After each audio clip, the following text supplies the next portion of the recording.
So we got a pair of Eastern Bloc cars here, started with this Skoda, of which the model I do not know, but it's definitely one of the rear-engined ones. Let's have a look. It is a Skoda S110L. Well, the only sort of Skoda of this period that I know of is the 120 or the Estelle. But this, of course, I do know what this is. This is a Wartburg 353, or the Wartburg Knight, as it was called in the UK, where for some reason Wartburg did try to sell it. But of course, the party piece of this car is the 3-cylinder 2-stroke engine, and if you go onto YouTube and you look up some sounds of these with like straight through exhaust, they sound amazing. Yeah, these are, I think, the coolest of the Eastern Bloc cars, I think, because they look the most ordinary, but they have a very interesting engine in them, and people have indeed taken these rallying, which is quite a spectacle.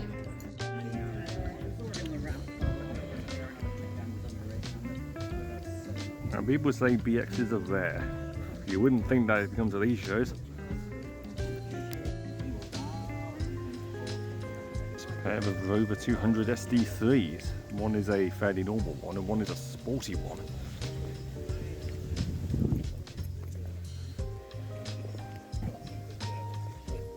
Check these out.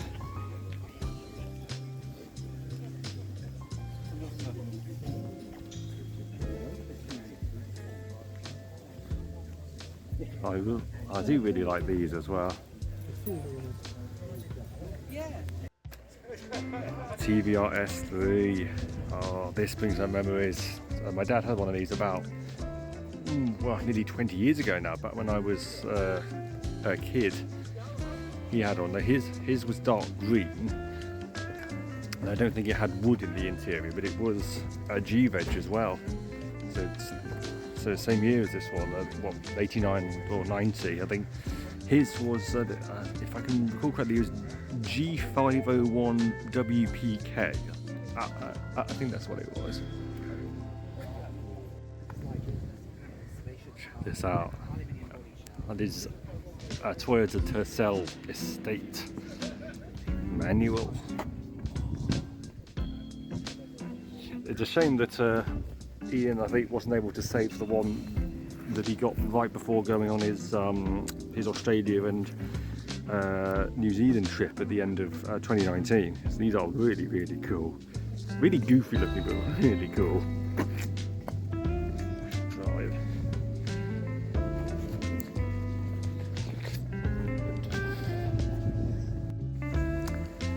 It's a Toyota Pro Box. Real Noliara hours here. I didn't realise that they were still making these up to 2016, because these are based, I think, on the first generation Yaris underneath. And it's a 2016 model, and you can see some of the interior details are up to date, but then, like in other ways, it's still gloriously early 2000s. Still got the old steering wheel, it hasn't even got a rev counter. I mean, it's auto, so you don't need one, but still. I wasn't even aware that they were still making these in 2016. Well, that's really cool. Practical utility vehicle.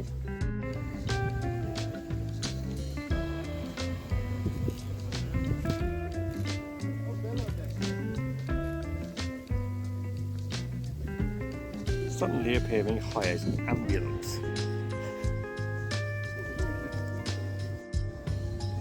So a pair of rare 80s and 90s Japanese sporty-ish cars. A 6th gen Celica convertible with leather, and it is an auto, as I think most of these probably were. But I mean, when was the last time you saw a Mark 6 Celica convertible? Well, I mean, you could apply that to most of the cars here at this show. But then especially, when was the last time you saw a 2nd generation Honda Prelude? Oh god, early 80s Hondas are just fantastic. That was when they really got their act together in terms of styling as well as in terms of engineering, I think. Oh, look at the seats, so 80s. Oh, it's a manual as well. Hell yeah. Lovely.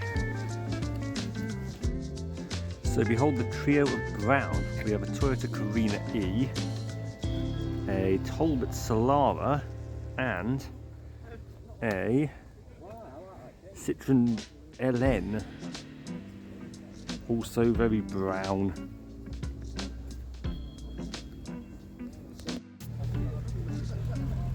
I just managed to spot the Honda Accord Aero deck. He's leaving. Oh, come back. I mean, cars are leaving already.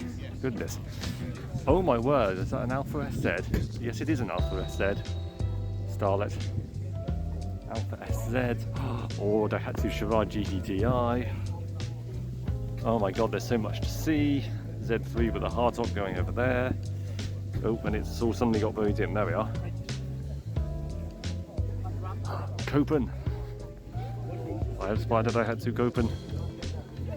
Oh, I'm just constantly getting distracted. I mean, there's a trio of 2CVs, but Daihatsu Copen. I am just constantly getting distracted by everything. Next to a very lime green Metro. But yes, Copen. With red leather interior. I want a Copen. I really want a Copen. I don't care if I don't fit in it or not. I want a Copen. So this is exceptionally rare. This is a Hyundai Pony, I think a second generation one. I don't know if these were still based on the Mitsubishi platform at that point, or because I think this definitely does have a bit of like 1980s cult about it, so it may well be based on that, but this must be one of only a handful left in the UK. Indeed, this is a Pony X2 NF. Oh, not on a J plate. I mean, the back kind of looks like a Yugo Sana, but the rest of it is very clearly, I think, based on, or at least derived from the 80s Mitsubishi line, because I know that Mitsubishi did help Hyundai quite a bit in those early days. These are exceptionally rare. Oh, his gold overload.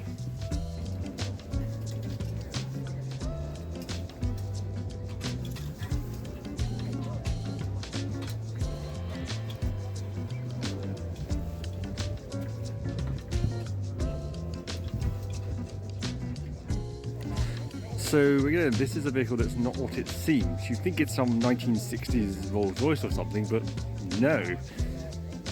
But then you look at the side and you go, oh, hang on a minute. No, this is a Mitsuoka. But what this started life as, I don't know. I think maybe a Toyota Crown. Oh no, hang on.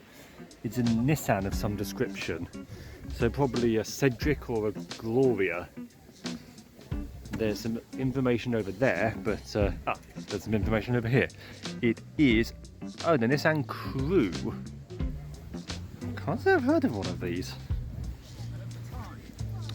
I'm guessing that the Nissan Crew was probably Nissan's answer to the Toyota Crown Comfort, sort of the boxy saloon cars from the 90s. But this is probably one of the rarest cars here, or certainly in the UK.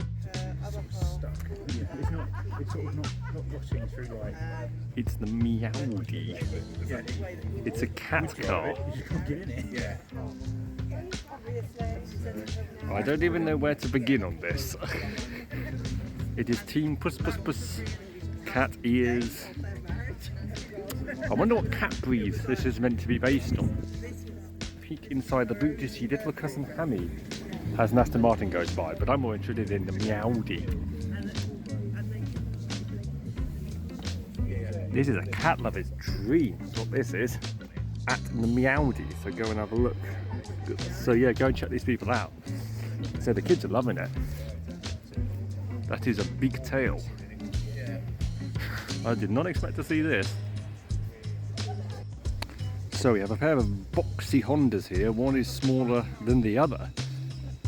So I think we'll start on the left here. This is the Honda SMX, not to be confused with the NSX. No, this is one of Honda's other three-letter naming vehicles. This is a, well, I was about to say three-door, but it might only have one door on, as in one back door on one side. But this is a 1990s vehicle, and actually showing off its key party piece, which is the seats fold pretty much completely flat to make a bed. which I think the Mazda Demio did this as well, the original one, the rear seats at least, you could fold flat to sort of make a bed. But I wonder why Honda felt the need to do that. I mean, I love that they do. Yeah, these are really funky cars, these. Really, really funky. But then we have the Honda N-Box, i.e. the answer to any small family car or the answer to any parents who think they need a small crossover. No, what you actually need is one of these. This is the N-Box Custom. So quite a high spec because we've got leather, we've got cruise control. Very, very tall. I mean, yes, it is an odd-looking vehicle, but it's really, really funky and adds sort of small passenger K car to list of types of car that I really, really want.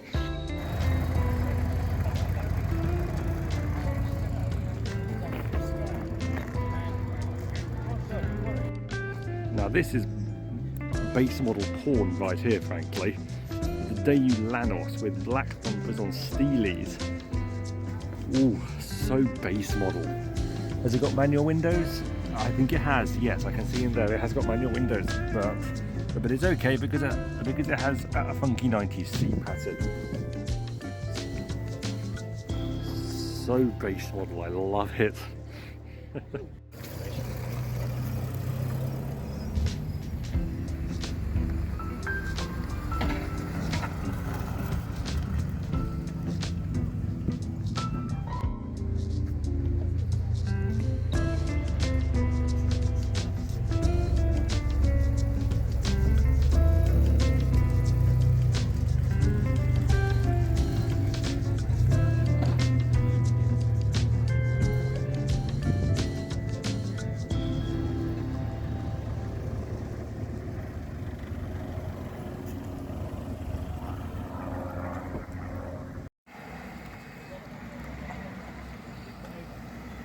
Oh, and of course, Furious Driving will be there watching the Ford Crown Victorias go.